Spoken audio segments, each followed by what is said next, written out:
Hello, and thank you for joining today's Lunch and Learn. This is a joint session between Creditsafe and BlackLine, a session titled Have No Fear, AR Tech and Data Are Here.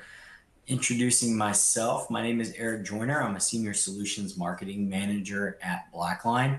I have 19 years of I2C experience working in both industry for companies such as Coca-Cola and Johnson & Johnson, working in shared service centers, running cash apps and collections groups, and then also working in consulting at the Hackett Group and at Deloitte, working as an order to cash subject matter expert and taking part in alliances there and helping with transformations in the order to cash space.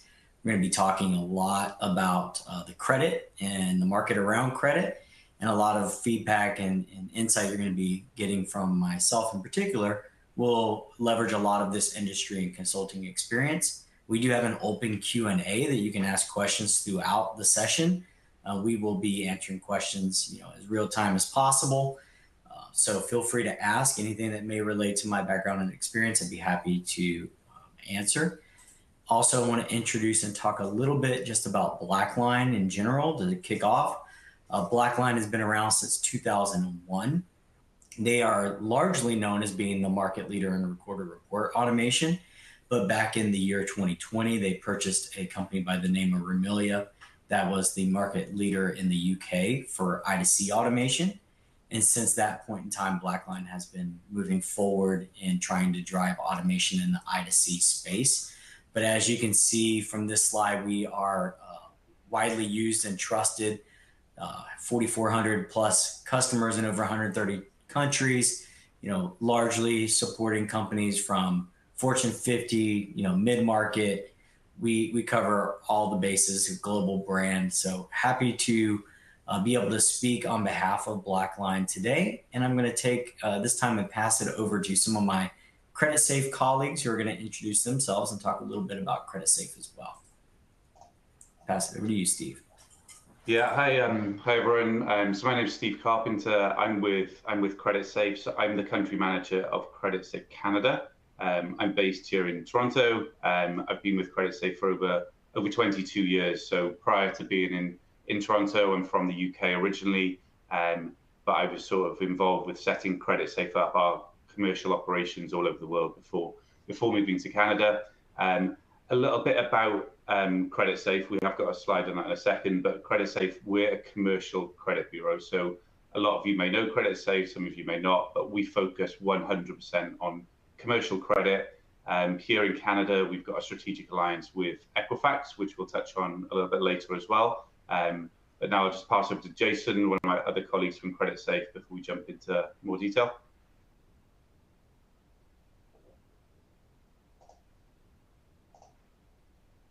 Thanks, Steve, for that. Good afternoon. Can you hear me? Obviously, it's good afternoon to everyone, or good evening, as I'm sort of based in the UK, to everyone. Yeah, I'm the global head of credit collections for Creditsafe Group. Again, for my sins, been over 30 years experience in the credit risk and collections industry. So a long time, it seems. I actually oversee the global credit and risk and collections for all of the Creditsafe Group, which includes 15 countries in mainland Europe, Asia, and North America, and America. And again, like Steve, not as long as Steve, probably half, but over 11 years at Creditsafe Group. So I've been there sort of quite a long time. Okay, so a little bit about Creditsafe. So like I mentioned, we focus 100% on commercial credit data. We're not involved in the consumer credit world. It's all commercial data, which is quite rare because all of the big organizations like Equifax and TransUnion and Experian all focus on consumer plus commercial. With us, 100% of our R&D, 100% of our budget all goes into commercial data. And we're proud to be the world's most used provider of credit information. So we operate across 15 or 16 countries ourselves. We have global data from pretty much every country in the world. And we have roughly 120,000 customers globally. So last year, 120,000 customers. Those customers used close to 400 million business credit reports per year. And as I mentioned, in Canada, Creditsafe, we have a strategic alliance with Equifax in Canada, which started in 2020. The reason we did that was in Canada, we're probably all aware, data on SMEs is very, very challenging. It's hard to get good quality data on small to medium-sized businesses. Unlike in Europe, where it's relatively easy to get that data because a lot of that data is government-based, and the government releases financial statements, shareholders' data, beneficial owner data on every single private company. In Canada, that isn't readily available. We identified Equifax as the market leader since they acquired a company called Creditsafe many, many years ago, and their data was the best in breed for Canada. So Creditsafe bring like our technology, our APIs, our global data, then we merged that with the Equifax Canadian data, which has led to a really, really strong product offering, and it's been very well received in the market.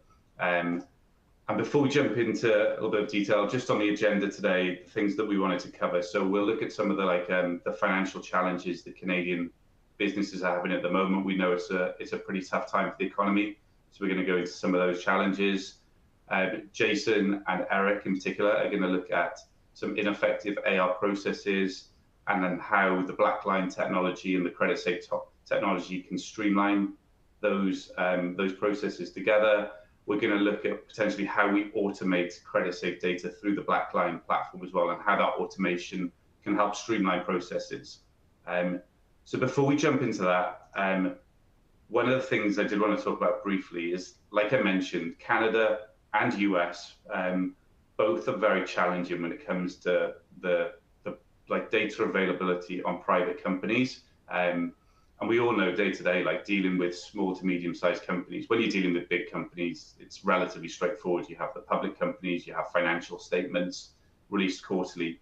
With private companies, again, when we compare data in Canada and the US to Europe, all of these sort of challenges make it really, really difficult. So things like financial statements, as mentioned, across a lot of the rest of the world, every single company releases financial statements to the government, which is made publicly available, and anybody can access that. So just as one example, in the UK, there's 2 million private companies. Every single one of them, you can get balance sheets, profit and loss statements, capital and reserves. That doesn't exist. And then things as well, like I've got a list here, but things like doing business as names, that's a huge challenge in Canada. Linking branches and HQs is a big challenge. And one of the topics we'll touch on today is going to be fraud, and how we've seen a huge increase in like financial and commercial fraud. And again, some of the challenges here is things like director ID numbers. So there's no such thing as a government released director ID number, which will tie a principal officer or director across multiple companies. And we've seen so many instances with customers where directors will set up multiple companies. Some companies will be bankrupt. There'll be huge lawsuits and legal filings against some companies. Then they'll simply set up another company, and there's nothing to tie that person back to the other company. Whereas in other countries around the world, every principal or director has a unique ID. So when you look at their credit report or the company credit report, you'll see every other company that person's previously been a director of as well. And we also want to touch on things like open banking and beneficial ownership. So again, I read all the time about the Canadian government is due to launch a beneficial owner register. So you can look at who are the people behind the company, who are the individuals or the shareholders of the company.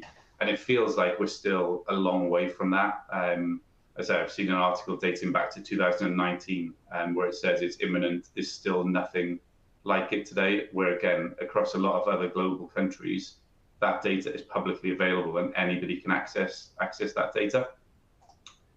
So when we get onto the BlackLine piece, some of the pieces about how we integrate our data with the automation through the BlackLine system. These are what we identify as some of the key data points that companies here will use when making credit decisions. So obviously on public companies, financial statements. On private companies, sometimes customers are able to collect financials directly from the business themselves. But a lot of the time it's based on things like age of business, the size of business, what industry they operate in. Obviously credit scores are a derivative of all of this data. Internal data, how a customer pays you compared to how do they pay everybody else that they're dealing with. But the biggest thing that we find in Canada is days beyond terms. How many days late does a company pay its bills? How do they pay their other suppliers? And what's the trending information on that data? So we'll look at how that data is integrated into the BlackLine platform as well to help automate that process.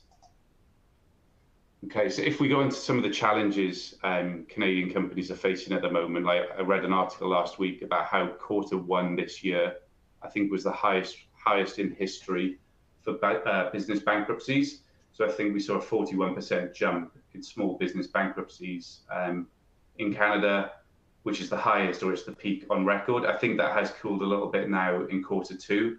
But as a knock-on effect from that, we're seeing a lot of delinquencies and a lot of late payments as well. So when we look at our data, we see things like financial trade. How does a company pay its financial obligations? And how does a company pay its trade obligations? Both of those things have spiked in Q2. So we're seeing that all across all industries. Things like the food services industry, the restaurant industry is particularly high risk, and we're seeing a lot of delinquencies in that area. But to be honest, it's across the board. We're seeing it across all sectors, and that's a big concern at the moment. Things like payment fraud, we mentioned, there's a lot of payment fraud that we see, and there's other things like rising costs, labor shortages, all of these are mounting with small businesses as well. So I'm going to pass to Eric, because I think, Eric, you wanted to comment on a couple of these as well. Yeah, for sure. A lot of these challenges really point to a need to drive working capital improvements.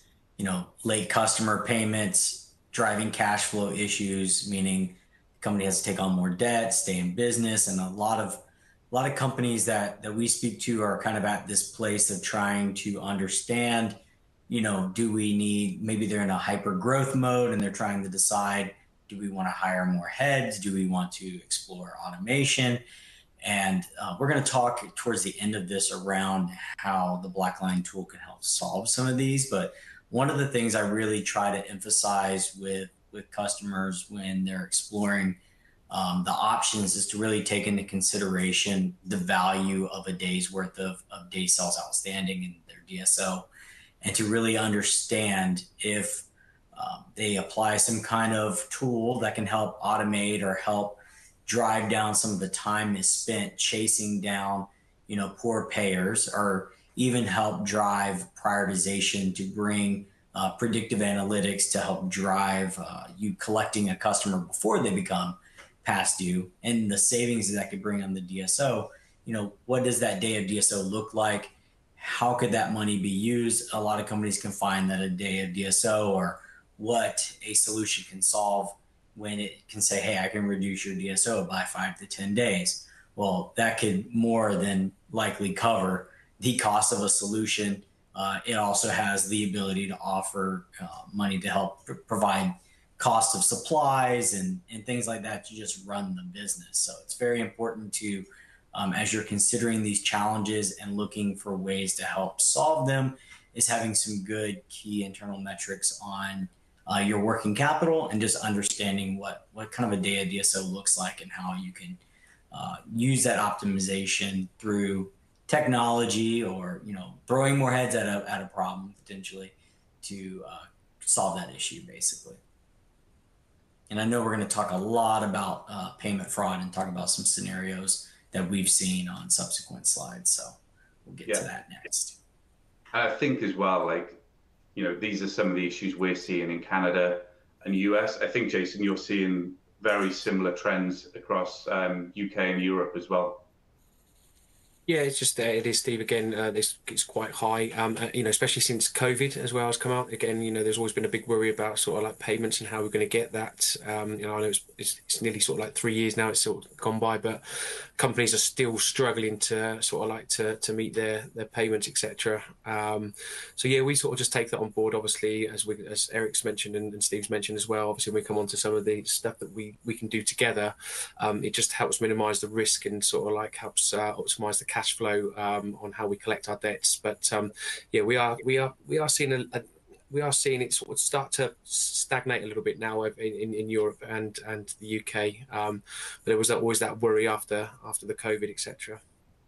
Yeah. So One of the things as well that we're seeing is when we're talking about delinquencies and late payments and the spike in late payments we're seeing, like one of the reasons we think for that is around the CBA loans. So like again, there was an interesting article about the number of companies that are defaulting on their CBA loans, and I think it was something like out of the loans outstanding, 25% of companies had defaulted on one of those repayments. What we've also seen is I think recently there was an incentive for companies to pay back those loans in full, and they were refinancing those loans through financial organizations or through banks. And I think there was some kind of $20,000 forgiveness on those loans by repaying them in one go. And obviously then companies are refinancing to pay those loans back, potentially then prioritizing those loans or payments over trade suppliers or other debtors as well, which I think is why we're seeing a spike. Hopefully, now as we go into sort of Q3, Q4 this year, with interest rates coming back down, hopefully there'll be some sort of positive movement on this. As I say, the bankruptcy rate sort of peaked, we think, in Q1, and it's looking like it has come back down in Q2. But yeah, we think the CBA loans is definitely one of the sort of reasons behind that as well, and the repayments companies are making. I think Eric, you wanted to talk through some of these pieces as well.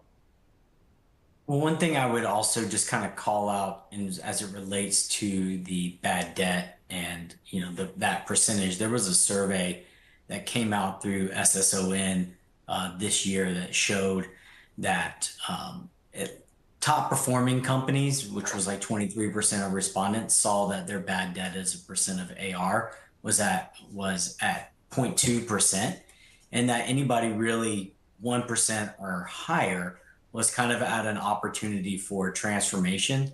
So anybody that saw that their bad debt as a percent of open AR or aged AR was at 1% or higher should be looking at ways to how they can help decrease that bad debt percentage, because they were definitely kind of outside of the curve. But these are some on this slide. I want to mainly talk first about the manual AR processes. Within invoice to cash as a whole, which BlackLine looks to kind of provide automation across that whole space. Manual AR processes is a trend that happens across all of the areas. Within credit, there's still a lot of companies that are relying on fax or paper credit apps. Even if it's email, there's still a lot of manual work that's coming in the credit process. There's a lot of back and forth that has to take place between the credit department and a customer, especially in those methods where it's either paper or email, because that customer doesn't necessarily provide all the information up front. So you have a lot of back and forth.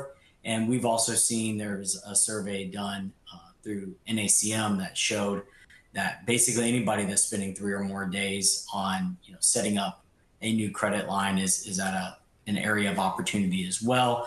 And then obviously fraud, fake invoices, duplicate invoice payments. Fraud's a big issue in this space. There's been a growing concern for fraud in this market space. And it's something that you have to be mindful of, that it's not only just your own internal risk for fraud, but also your customers and the information you're sending your customers, and whether bad actors have the ability to access their systems and utilize your data from there. So there's a growing need to consider ways to enhance security through encryption or other ways to kind of prevent this fraud. So you see a lot of companies looking to go to online credit application, processes, and locking that information down to help, one, prevent the back and forth of information that's needed, but then also two, to help drive kind of risk of fraud.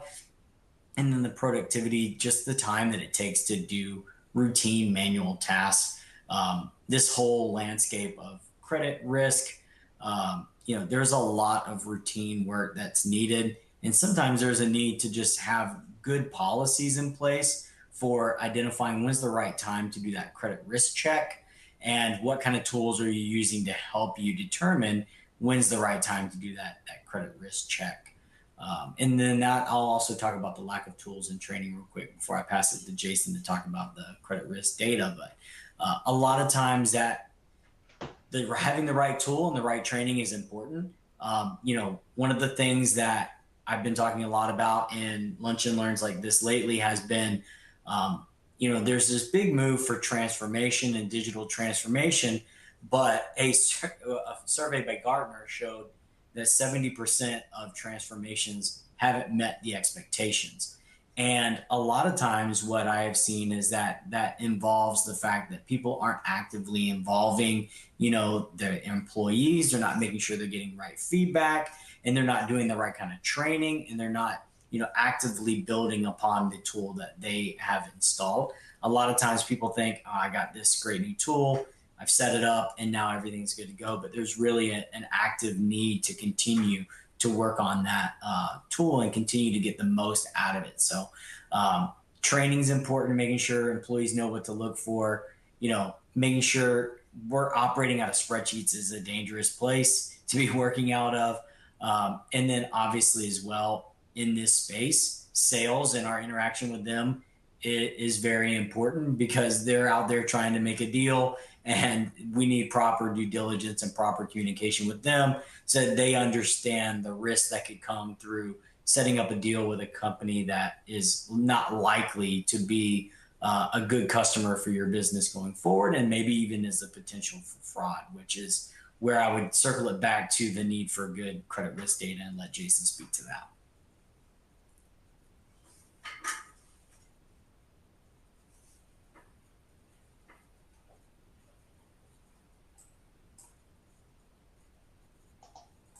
Is that me? Sorry. Yeah. Oh yeah. Sorry, Jason.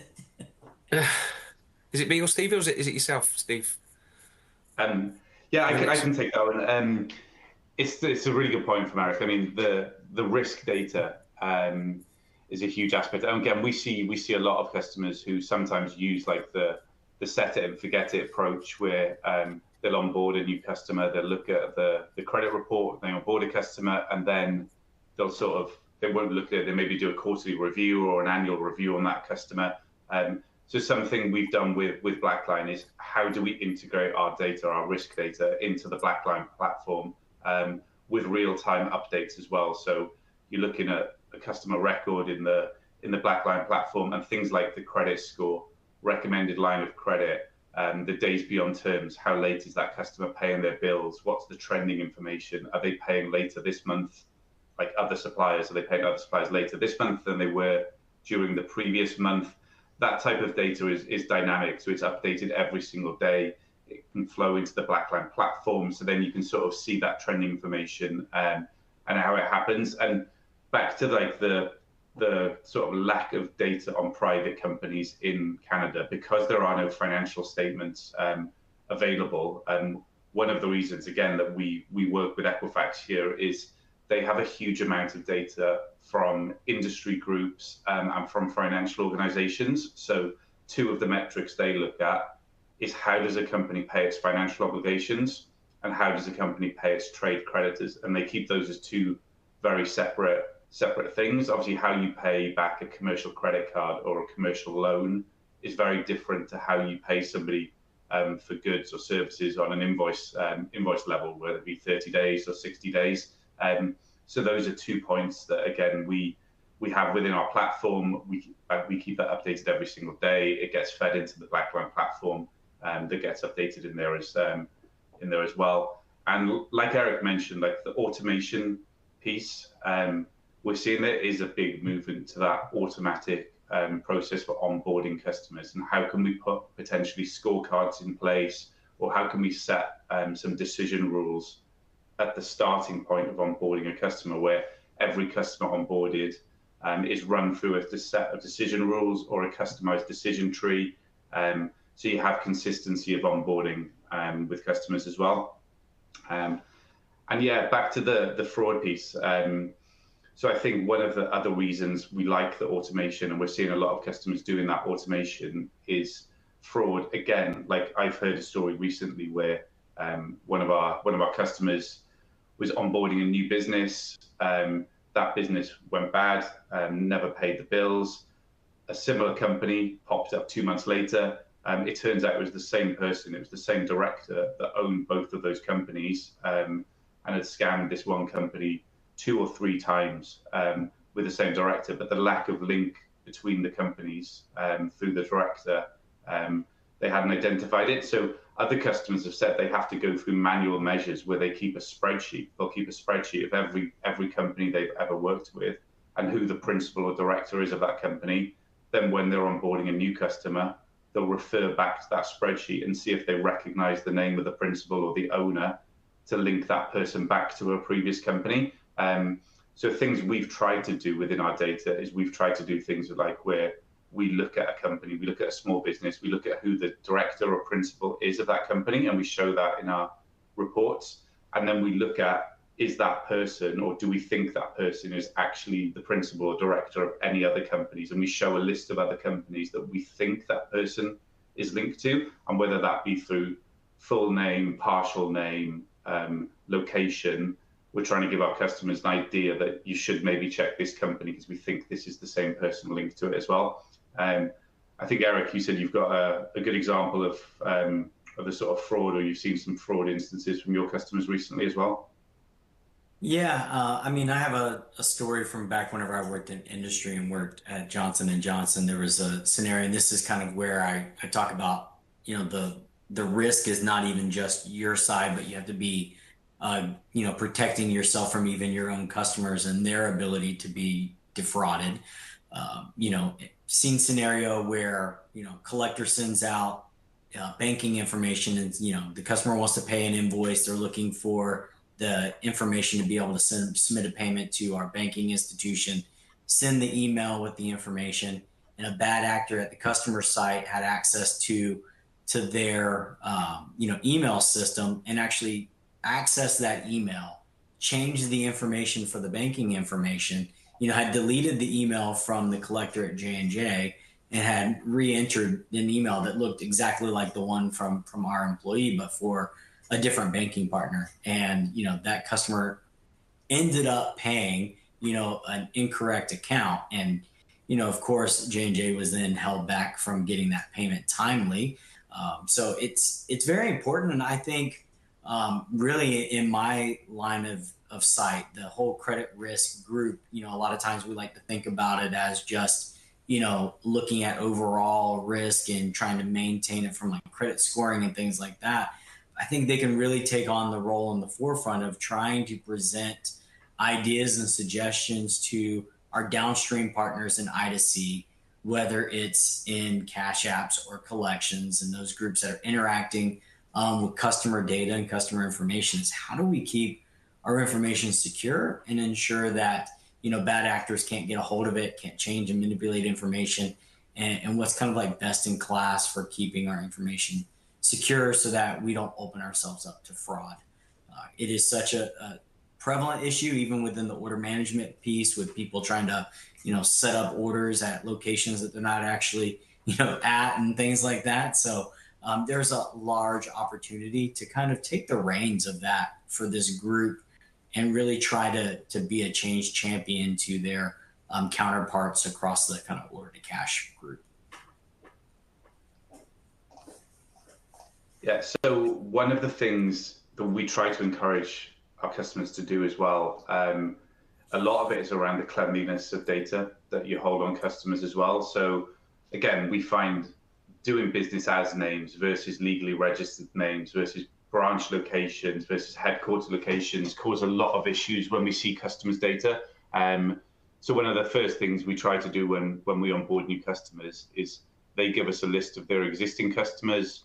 We will then cleanse that list against our database, and we'll provide back things like, what is the legally registered name of this company?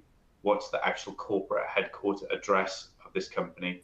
And try and encourage our customers to use that data in their system rather than DBA names and branch locations and alias names that the customer often uses when they onboard or when they set up their account in the first place. Other things as well is things like doing bank verifications. So we work with a couple of bank automation systems. We also do manual bank verifications where you can actually request a bank validation, find out what is the name of the account at the bank, what's their bank balance or the current balance they have, what's the balance history, So at least by seeing that, you'll get that relevant bank information. And there's a couple of platforms out there like Plaid and like Flinks that do that in real time. Some customers still like doing the manual verification on bank data. We do encourage as well, like the doing the onboarding and getting the principal name and maybe running some sort of consumer check if you have the approval, doing a business principal report and looking at the report through an Equifax report on who is the person behind that company. And a lot of the time, as part of credit applications, having the ability to make sure you get sign off to do that business principal report at the same time. One of the other pieces that customers have asked us about recently as well is KYC data, so compliance related data. So it feels like there's a big initiative towards ESG, KYC. The companies you're dealing with, are they sanctioned businesses? Do they have money laundering convictions, fraud convictions? On the supply side, there's been a huge initiative in Canada about, I think it's Bill S211, around child labor in the supply chain, and all companies over X annual sales, I think it's over $25 million in annual sales, have to go through a process of showing how did you do your due diligence? How do you make sure there's no child labor in your supply chain? And again, that comes back to data. We work with a company called LexisNexis, who provide that style of data when it comes to sanctions, money laundering, child labor, fraud. So these are all things that we can do to avoid that. And again, that possible links I mentioned, the officer of this company, do we know if they're linked to any other companies, and look at other companies that we think they were potentially involved with previously or are currently involved with as well. All right, I'll speak to this one. So effective accounts receivable process, what do they look like? I spoke a little bit about this. Do not use a set it and forget it approach. And this is, I can't speak to how many times I've had, heard somebody say, hey, we implemented this solution, and we've had it for a few years and it's just not working out. It's not producing the results we thought. And a lot of times, especially with these newer technologies out there, leveraging machine learning and AI, a lot of times you have to help that system learn as you're going. It's not something you can just set it up at the beginning, run through go live hypercare, and just hope the world is all rainbows and sunshine. It a lot of times takes assigning somebody to that tool to help train it. And also, what you would hope to get out of a tool, especially from like a credit perspective, is as you set up strategies to help drive collections efforts based off of your credit data, is you hope that you're actually getting to a place where, your customers aren't as bad as they used to be. So the same strategies that maybe you had at the beginning, now don't really bring up the same kind of results, because you've actually brought down, kind of the negative AR in your portfolio. And now you need a little more stringent strategies and a little more stringent approach to bring up what's the next kind of level of customers that you need to be focusing on. So making sure to not use a set it and forget it approach, really be intelligent about, my strategies and whether or not those strategies should even fluctuate throughout any given month based off of, what's happening in your portfolio. Educating teams about what tools are available and how to use them. I mean, it's very important that the entire team understands the full suite of what capabilities your systems have, and how to effectively use them to benefit them. We've all seen it. You try to institute a new technology, and somebody that's been using the old system just does not want to make that change. They don't want to accept the change. They don't want to move.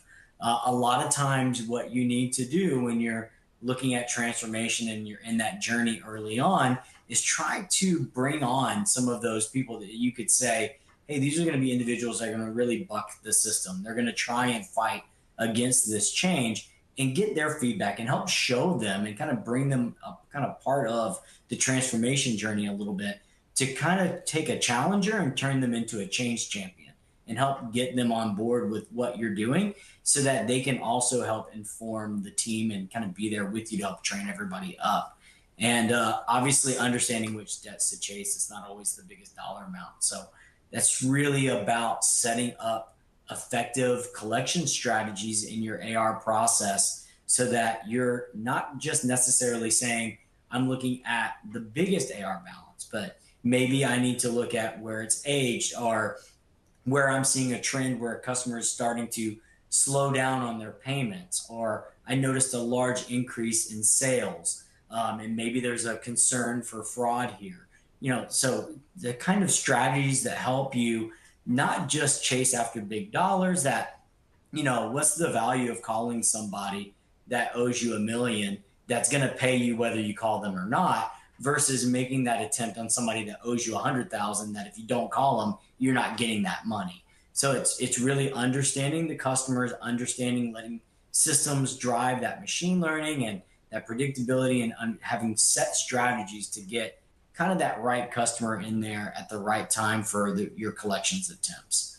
That's really kind of the high level strategy. What I would present is kind of what's the best way to kind of look at your accounts receivable approach.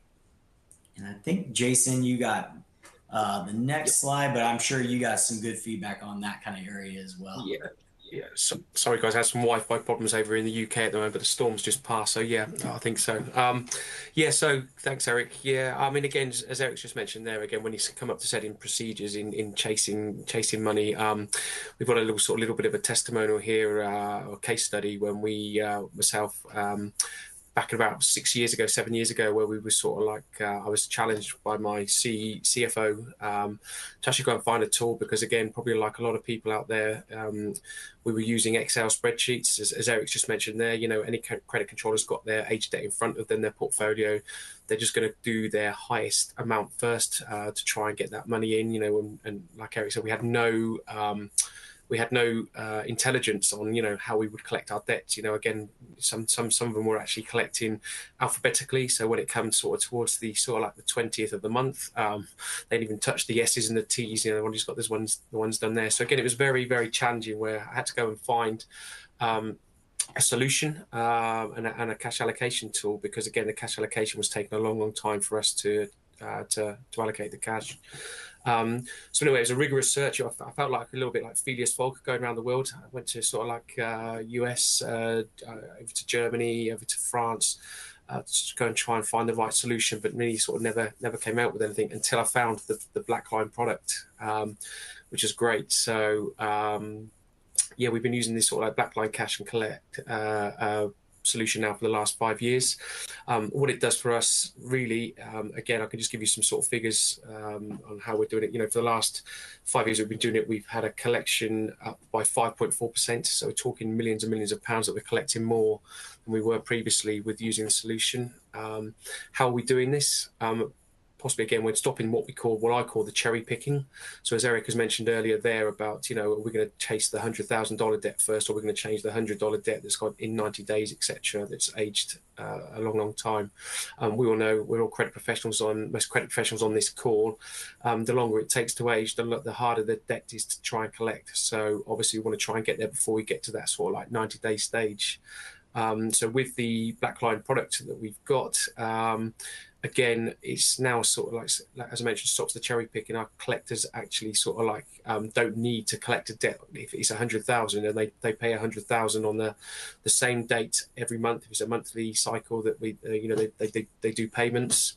So again, there's no need to chase that debt on the 15th if the customer is actually paying us on the 15th of each month. And we get that, as Steve mentioned earlier as well, from our own data on our days beyond terms, where we've got our own data where the customers showing us how they're paying, but also again from the BlackLine product, where the intelligence is showing that this customer's pays us on time, all the time, every time. So again, that comes out of the collector's portfolio, because there's no need to chase unless it does go 2 days out of automation. So again, that's a great warning sign for our guys, literally, as Eric's mentioned, that if there's a cash flow problem, even if it's 2 days, we'll be on it straight away to try and secure that cash. So yeah, there's lots of things we're doing. I say we've had a 5.4% since COVID on our collections, just with the automation process that we're using with BlackLine. And the biggest thing for us, and again, when you put it into perspective, we've actually had a consolidated. When I say consolidated, that's the whole of the group. So that's sort of like 15 countries, where we've reduced our DSO by 16.2 days, which is amazing, really, because we've got sort of all kinds of cultures where we trade. For instance, in Scandi, Norway, Denmark, and Sweden, we have their culture is the customers like to pay. Whereas we're in Italy, the customers don't like to pay. So when we look at our consolidated DSO, we're sort of really impressed that we've managed to reduce it by 16.2 days. A great solution because I can get my reporting much quicker. I think that might be the next slide. I think, Eric, if I wanted to put that on there. Yeah, I think I've actually got to say now. I think I think there's a quote there that I've actually done. It's sort of like with the product that we've got now, it gives me a 360-degree helicopter view of all of our countries, the way that they the way they're collecting, and again, it allows me sort of like month-end reporting to 3 or 4 days at least, sort of like a day now. So 75% of it now is gone. Literally having the visuals there for me to do the reporting and the forecasting, etc. for my peers. That's our story. Like I say, it was a very slow application process.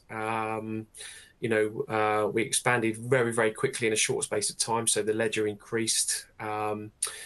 Manual effort it was for us for trying to get hold of the customer, but now we have the product in place where it's easy to make the telephone call or the automated cash the collect dunning cycle. And again, there was nothing for me to really report. It would just take a long time for me to do all the reports on a monthly basis. Now it's with the benefits we've got with the product. It's got a 10-day, but again, we've got latest figures is 16.2, which we've done for the end of August. And again, it just so much time. It's time efficient, really, to carry on doing the collections, the portfolio, like I say, from A to Z, or so picking your best ones first.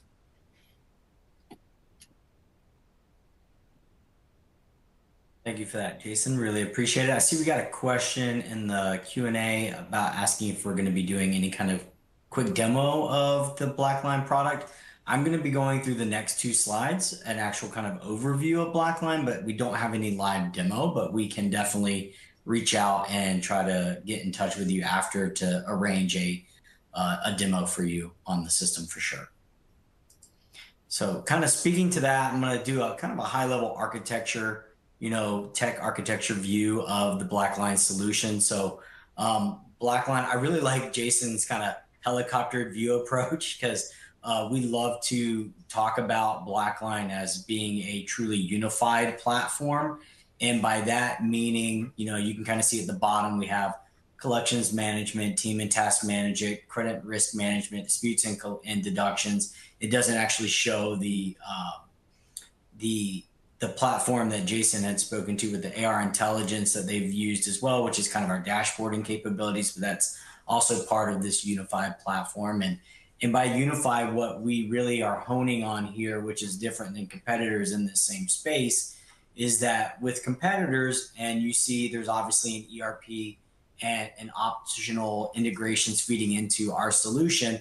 The same thing happens with competitors, but the difference is if you, for example, have the cash apps and the collections platform, with competitors, when the cash comes in and cash is doing their work, they push that data back to the ERP, and then the ERP has to push the refresh data back to the solution so you can see the update on the collection side. That's different in BlackLine. There is no wait for that. As cash comes in, it's completely visible to the other solutions that we offer. So you can see as a collector, hey, I have unapplied cash sitting out there, and hey, it's already identified it as likely being applied to these invoices. And then as the cash application agent clears anything, if it wasn't happened to be automated, it'll automatically close those invoices, and it's all real-time visibility that doesn't require a refresh and a back and forth with the ERP. So that's something that we love to highlight as kind of a differentiator for us. But kind of speaking to the kind of the tech setup here. So BlackLine considers themselves ERP agnostic. I believe the number I saw most recently was like 75 different ERPs that we have current integrations with. So, whether or not you're using something like SAP, Oracle, or even an AS400, based platform, we have the ability to integrate with that and get data from it. And you essentially work out of the BlackLine solution. And then when we talk about the optional integrations, that's when we're talking about data like Creditsafe data and that credit risk information that you may already be looking at and using, also being in the tool to help drive, decisions for credit and also decisions in the collection space. So this is kind of just a high level picture of the tech architecture. Honestly, missed a few of the tools that we actually have at the bottom, so I'm beating myself up for that. But because we do also have the Cash App solution that's not shown there as well. So from a overall platform, anything invoice to cash, from credit and risk, cash apps, collections, disputes, all of that is within the BlackLine invoice to cash solution. And I'll show you just a little bit more on the next slide. These are just some of the high level things that we like to call out as, what BlackLine offers within this credit risk area. So risk agency visibility, that's where, hey, you want visibility into changes that are happening at Creditsafe. Creditsafe notifies you and lets you know that there's been a change on somebody's status. You want that information. You don't want to have to, as a decision maker, swivel to another screen, go check another place. You want that information ready, visible. So we allow that through our integration with risk agencies like Creditsafe.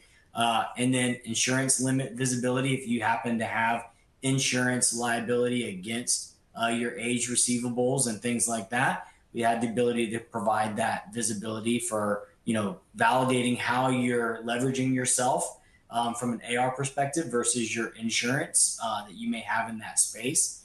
And then collection segmentation's huge. Obviously, you want to slice and dice your customers a lot of different ways. You may want to group them by, whether it's, government accounts or, whatever it is, small mom and pop type businesses or larger enterprises, because you don't want strategies applied the same across all those different segments. And you want your risk data to be able to be applied in that segmentation as well. Because as things change, as credit limit utilization changes, as risk scoring changes, which, one of the things that was scary for me that I saw in a recent SSON survey was that 74% of AR teams are not using credit scoring models for risk assessment. So it's like a lot of companies use the risk model up front when they're looking to set up the account. But after that, they're not continuing that process to really monitor a customer's risk across time, which can really cause you a big issue with, bad debt. So we want to have that ability to still pull in Creditsafe data, apply it to your accounts, and make sure it's letting you know if there's a potential risk somewhere without you having to swivel to another place to go get that information, and it driving collections attempts as well. And then those automatic risk alerts. So when something happens, especially when it's a big change, I want to know right away. I want to know that this change happened. I want visibility into it. I don't need to go searching through a lot of different places to try and find out what's happening with my customer. So with BlackLine, it's really heavy on getting you all the information that you need kind of in one space, and in that unified approach, making sure that that visibility is there across the invoice to cash kind of solution, and the people in the upstream and downstream processes in I2C kind of have similar visibility into what's happening with the customer account and can make really informed decisions without having to go and check a bunch of different places. You don't want your collector checking one system to check if there's unapplied cash, checking another system to see if there's, some open disputes before they have to make a call, or especially if that scenario presents itself, making a call without checking those places and then realizing they've upset a customer because the customer's already sent payment or they disputed something and that information was available, but they just weren't looking. So we want all of that information integrated, and we want it into an easy to use place for the collectors to be able to make smart decisions on their collections. So you want, a tool that's going to present to them, hey, here's the recommended, contact attempts based off of your risk data and the other strategies you have set up in your segmentation. And then once you go and look at that account, you have a complete picture of the line item details, the invoice level details to make a smart call or a smart attempt, draft up a smart email, whatever it takes, whatever that communication looks like with that specific customer. So with that, we're going to take, move it open to Q&A. There's a Q&A box there at the bottom right-hand side. Give you guys a few minutes. If you have something you'd like to type in, ask any kind of questions around, Creditsafe, BlackLine, the use of our different, solutions in the market and what we're seeing. So any kind of questions. And I'll also just open it up as well, Steve, if you guys have any kind of feedback or any other thoughts in closing as well, while we look to see if any questions come in. Yeah, I think one thing, Eric, a really good point you made there is that the ongoing monitoring. And again, we see things like days beyond terms. How does a company pay its, how does your customer pay their other suppliers? We see that as a really underrated data point. And most companies, you're right, most companies don't even use business credit reports. They'll onboard customers without checking a credit status, and that constant ongoing monitoring of how is a company paying its other suppliers is a crucial one. And to have that built into the BlackLine platform in real time is great. So I can see there's a couple of questions have popped up here as well.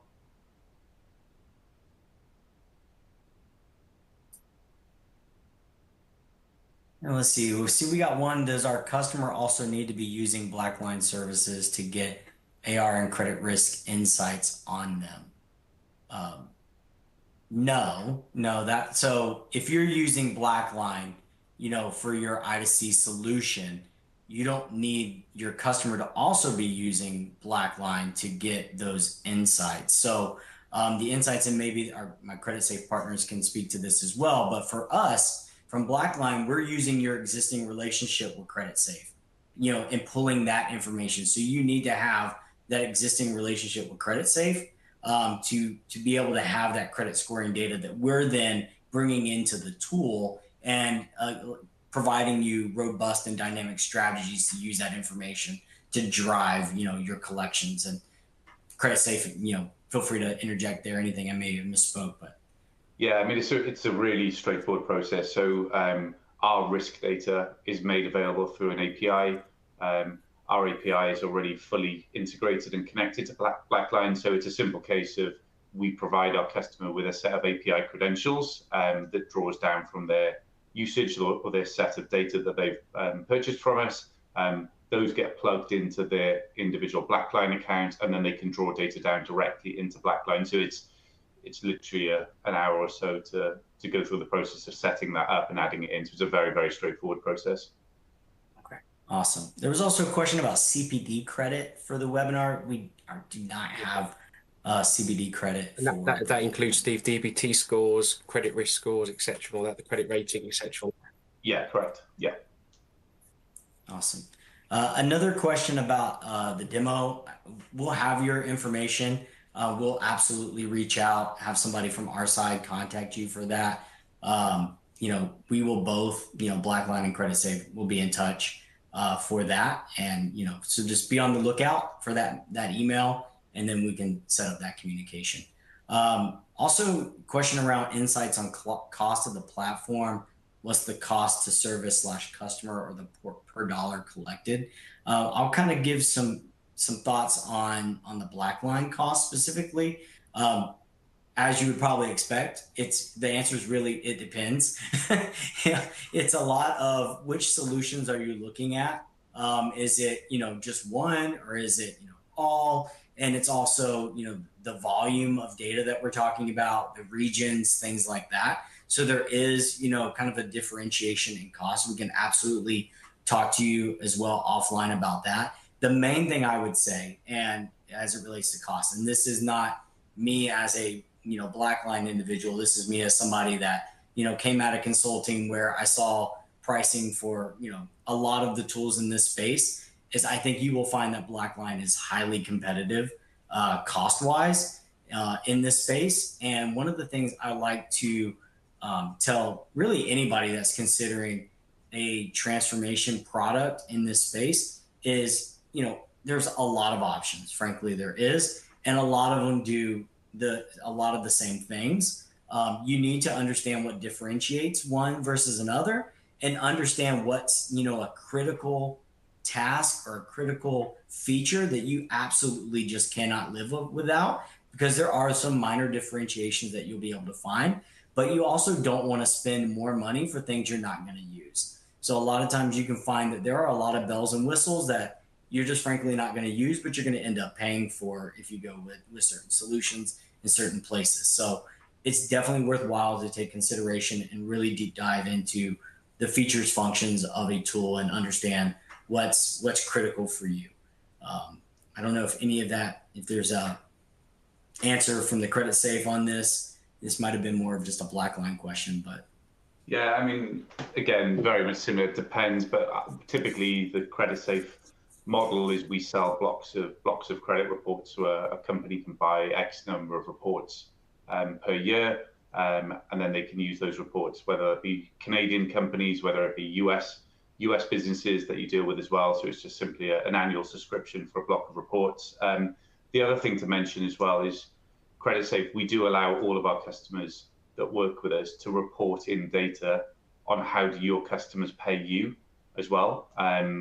So like back to the consumer world, for example, if I was taking out a credit card tomorrow, I wouldn't take out a credit card that didn't report that data to Equifax, Experian, TransUnion, because I want that data on how do I pay this credit card? Do I pay on time every month? I want that helping to build my credit score.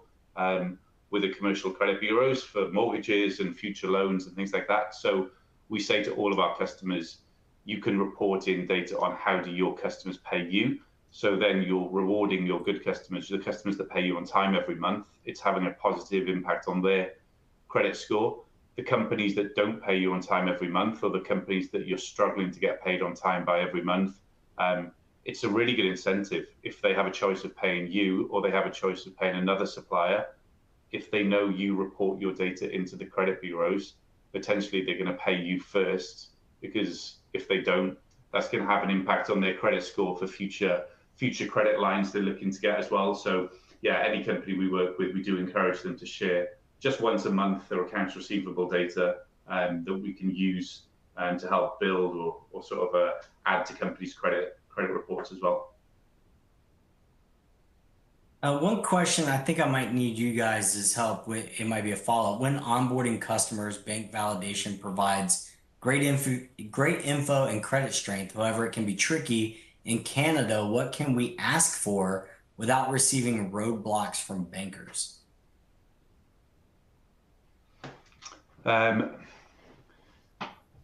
Okay, so bank validation. So the bank validation piece, I agree, it's a very time-consuming and tricky process. So we know, for example, to do manual bank verifications, it's gone up to be taking like 10 or 12 days to get a manual bank verification back from the bank. It can take even longer. It's quite a costly process to run through as well. You have to have signed application forms. Something, as I say, we're looking at and things that we're building is real-time bank verification. So working where a customer, as part of their onboarding process, would have to manually enter their bank details themselves through some sort of secure iframe. It then sends that data to the company where they're applying for a line of credit. So you get to see that data in real time. That sort of takes a lot of the roadblocks away, and it gives the company that's applying for that credit the ability to input their own data securely. So that's something we're trying to encourage, because yes, I totally agree. It's an onerous process doing the manual bank verifications. I appreciate it, guys. We are at time. I think there's maybe two more questions. We'll get a follow-up to you guys and get answers out to you that have asked questions that haven't been answered yet. But we want to be respectful and close out on time. So I appreciate everybody for joining today. Appreciate Creditsafe for joining us on this journey and having this fun conversation, and for you all for joining. So thank you, and hope you all have a great day. Thank you.